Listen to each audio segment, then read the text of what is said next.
Hello, everyone. Welcome back to 10th Inning Talk. I'm your girl, April, also known as All About April 3 on all social media platforms. And I am here to deliver the latest in professional and collegiate softball and baseball news. I've been doing it bi-weekly this summer because a lot has been going on, but y'all know I'm ready to talk about some baseball and some softball. Before I do that, I want to remind you to please make sure that you are checking out my guy, Flobo Boys, and his podcast, In the Booth. He's actually been uploading a lot of them to the Black Baseball Mixtape on YouTube, including a former one of mine. So yes, you definitely want to tune into that. You also want to check out my guy Cheat with his Finish Your Breakfast every day on Instagram. Just phenomenal to be able to keep up with the latest and greatest in Black baseball news. And then, of course, make sure you go online and check out the latest in Black baseball articles. So yes, there are people who still write, and they write some great articles relating to the baseball world. But without further ado, let's head into episode 15. Can y'all believe it? We're actually here, episode 15, which I have titled All About We're Halfway There. Can you believe it? We're halfway there into the year. That's right. And my favorite holiday, Christmas, is almost here, but I'm not going to bore y'all with that. We're halfway there in regards to just the baseball season. I know that a lot has happened, but there's a lot still left to come. And I also titled this episode, We're Halfway There, with this because I feel like professional softball is moving along in such a positive way.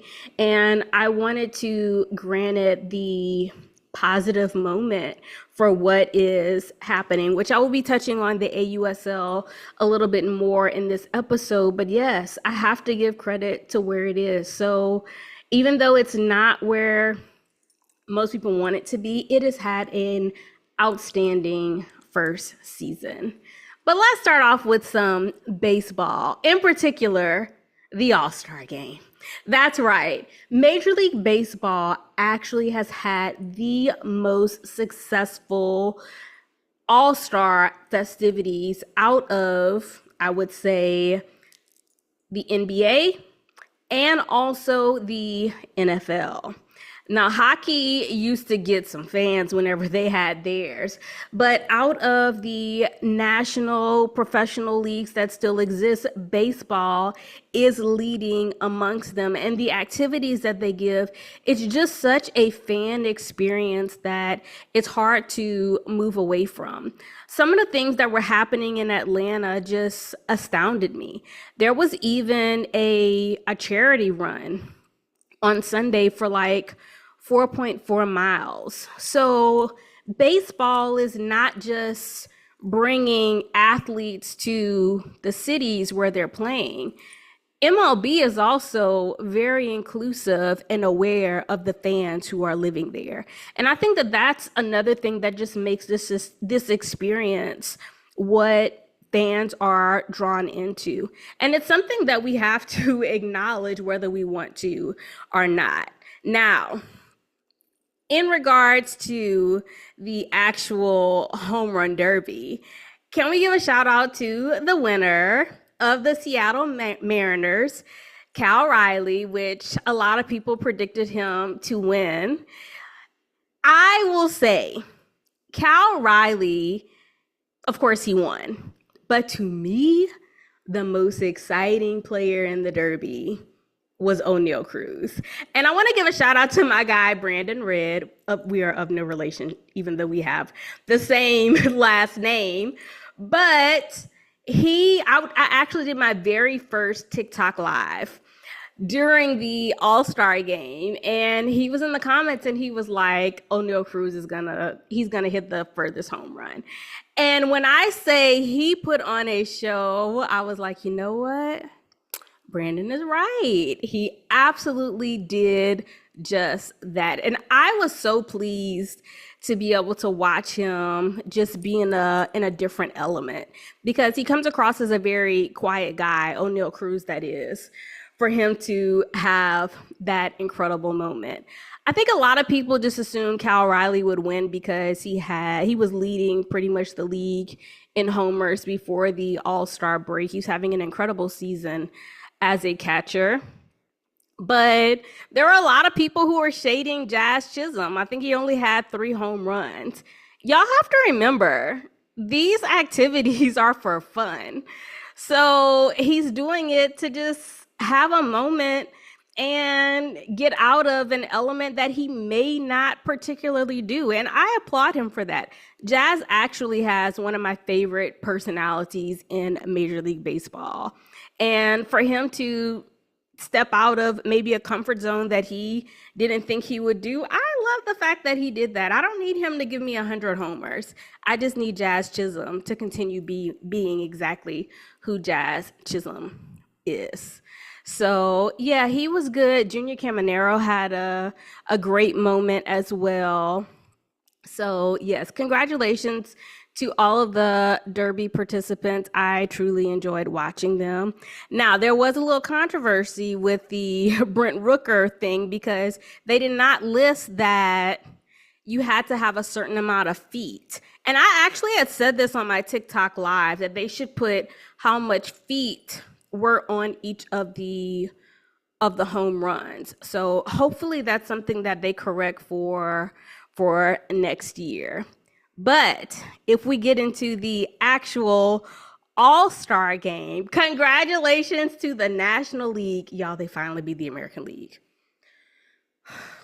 I was wondering if it was going to happen again. I'm not going to lie to y'all. I was wondering if it was going to happen again because it has been a minute since the National League has defeated the American League. But it did happen. And guess how it happened? With the first ever swing off. Now, a few years ago, Justin Turner actually suggested that something like this should happen. And lo and behold, it gets added to the MLB All-Star game. They're tied at the end of what we would call regulation or after the 9th inning. But rather than going to extra innings, they decide that each team, National League and American League, will pick 3 players, okay? You only get 3 swings. That's it. And so according to your swings, hopefully they have home runs. Whoever has the most at the end, that's who wins. Well, a lot of people were upset because there was no Shohei Ohtani. There was no Aaron Judge. They were already gone. And I need fans to also remember that a lot of these men, they're not just baseball players. They're human beings. And I feel like I've said this quite a few times on my podcast. And many of these men actually have very young children. We saw this last year with Freddie Freeman. People were like, where is he? And his son was literally sick and ultimately fighting for his life. Y'all got to chill with all that. Y'all really have to chill with all of that. It is okay for these players to actually be family men. We want that. Someone was trying to get on Brent Rooker for feeding his child. What's wrong with y'all? I need y'all to get it together. It's not okay. So yes, Shohei Ohtani's wife just had a baby. Who else? Aaron Judge's daughter is very young. And this is really the only time that these players have with their families before they go back to finish the regular season. So just something to put out there, because a lot of you forget that they're not just baseball players. They are husbands, they are fathers, they are brothers, they are uncles, they are human beings. And they have a right to be with their families at these particular times, all right? But getting back to the swing off, Kyle Schwarber showed out. Now, we actually had a debate about this on the Black Baseball Mixtape because we talked about where Kyle Schwarber should be in the lineup. And I don't believe that he should be a leadoff guy. I believe that he should be cleanup. And he showed us why during the home run derby. He hit all three pitches out of the yard and ultimately secured the win for the National League. Not only did he secure the win, he also was the All-Star MVP. So just a great time to be able to watch and witness. I mean, this swing off was the biggest thing. And even people who don't typically watch Major League Baseball were excited about this particular moment. So I think that this is just where Major League Baseball gets it right. There is no perfect sport, but involving the inclusion of fans and the particular activities, I think that Major League Baseball, that's why they win over the NBA and the NFL. Now, my guy Cheats was like, oh my gosh, it's just so intense because there's so many things going on from the press side. But I think that, MLB's focus obviously is for the fans. So, but if you haven't checked out my guy Cheats, make sure you go to his page. He has tons and tons and tons of great footage from the 2025 Major League Baseball All-Star Game. And I love it. I just love it all. Maybe y'all see me next year because for those of you who don't know, it will be in Philadelphia, Pennsylvania, hosted by the Phillies. So fingers crossed. You know what? Not fingers crossed. I'm going to be in Philly next year. Okay? I'm going to be in Philly next year. Now, the second half of the season is also here. And I will tell you that there are some teams that I am looking forward to watching. Number one, the Cubs. And I talked about this last night on the Black Baseball Mixtape.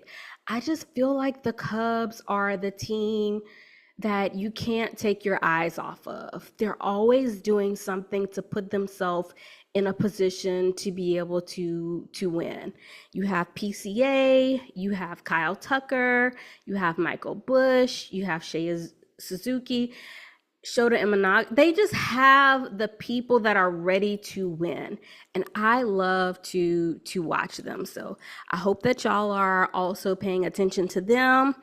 I am also keeping a close eye out on the AL East. Now, the Blue Jays are currently in the lead. I don't have faith in them. I don't. I think that the Yankees are going to go on a run and probably end up taking it. But yeah, I don't feel confident in the Blue Jays being able to hold that position till the end of the season. And yes, the Red Sox are on the run, but we'll see. And then, of course, I have to keep an eye out on the NL West. The Dodgers just have blown their lead off, but you just can't turn your eyes away from the Padres or possibly the Giants. I know that they aren't doing their absolute best right now, but they still are in a position to be successful. So who knows? Let me know which teams that you are looking forward to watching in the second half of the season. I can't wait to hear from y'all. Now, we got to get into my phase as well. The AUSL, the Athletes Unlimited Softball League, they are actually finishing their very first season. July 22nd and 23rd are their final games. So that will begin tonight. I'm recording it on Tuesday, but July 22nd at 6 p.m. you can watch the Volts versus the Talent on ESPN2, 6 p.m. Central Time. And then you can watch the Bandits versus the Blaze on MLB.com, both July 22nd and 23rd at 7:30 p.m. Central Time. But they will also be having their first official championship series in Tuscaloosa, Alabama. That's right. So it will be the Bandits versus the Talons. And I'm super excited about this because they have been just the best two teams this entire year. But a lot of people are wondering who I'm going to choose. And I'm going to let y'all know. But before I do that, I do want to tell you exactly when these games are. So the championship series will be July 26th at 2 p.m. Central Time on ESPN. And then game two will be July 27th, also on ESPN, 1 p.m. Central Time. Now, it will be just like the Women's College World Series, best of three. However, that game three, if the third game is actually applicable, will be July 28th at 6 p.m. on ESPN2. So I'm really excited. Let me also say, Maya Brady has made her debut for the Talons, and Homegirl is just wrecking shop. Okay, she had an injury, and for those of you who don't know, yes, she is Tom Brady's niece. She is a former UCLA just excellent player. But let me read her stats to you. Maya Brady is batting 727. Okay, she has a 786 on base percentage.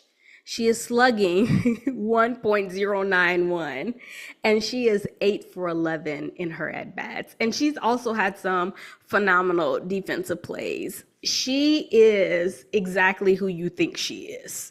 And I love the fact that she gets on the field and she displays her greatness, because that's what we want to see, but that's just who she is. So shout out to Maya Brady, who is a talent. And that's exactly who I have winning the championship series. Yes, I think that they have enough. They obviously have the best record in all of the AUSL, but they are just a freaking tough team. My God. They have Savannah Jacquish, former LSU player. They have Sierra Sacco, who has just been phenomenal all season. Of course, they have Maya Brady. They also have Montana Faust, who will be playing Tuesday night against Sam Landry of the Volts. But y'all, these girls are legitimately handling business every time they step on the field. Now, granted, the Bandits do have players that I love, like Odyssey, Alexander, etc.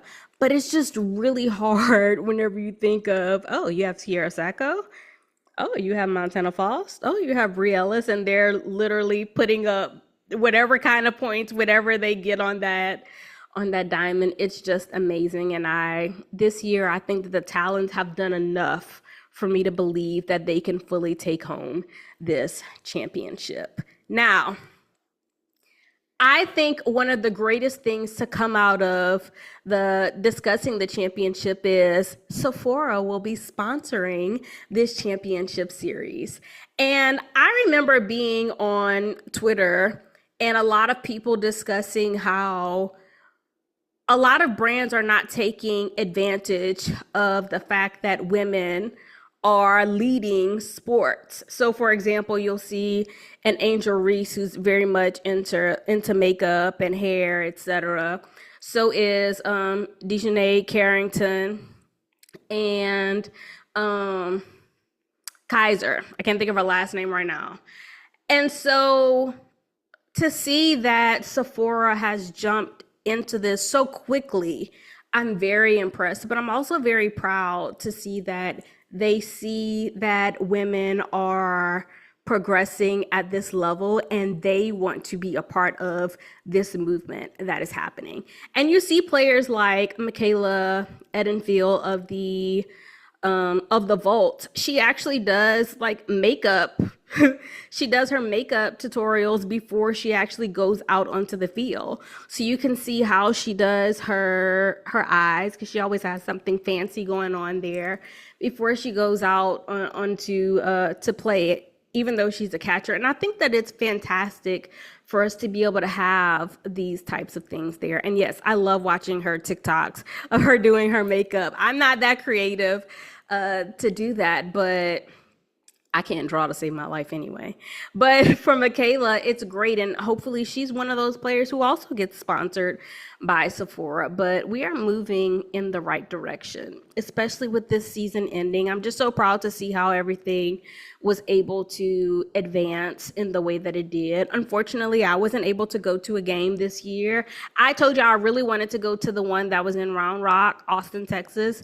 But with a lot of the flooding that happened in the hill country, I just didn't feel it was safe for me to drive out there. I don't know that area well enough, and it would be just my luck to be driving in the wrong areas. So I will be there next year. You can guarantee it. But just really, really happy for everything that's happening with the AUSL, for the movement, for people getting excited about women's softball, for all of the games to be sold out on a regular basis, for them to set records at the attendance that people are going. So we're just going to continue to keep this movement going because everyone watches women's sports and it's always a great day to be a baseball and a softball fan. Thank y'all so much for tuning into 10th Inning Talk. I'm so happy that I was able to share my all-star delight with you. And also, we're ending our AUSL journey. However, I will be letting you know exactly how this goes with who actually wins the championship, even though I told y'all it's going to be the Talons. So yes, let me know who you think will also win. Don't forget, make sure you check out my guy Flobo Boys in the booth. Make sure you check out my guy Cheats and Finish Your Breakfast every morning on Instagram. And then be sure to check out the Black Baseball mixtape and the articles that we have highlighting the best in baseball news. So without further ado, I will see y'all next time. Bye, y'all.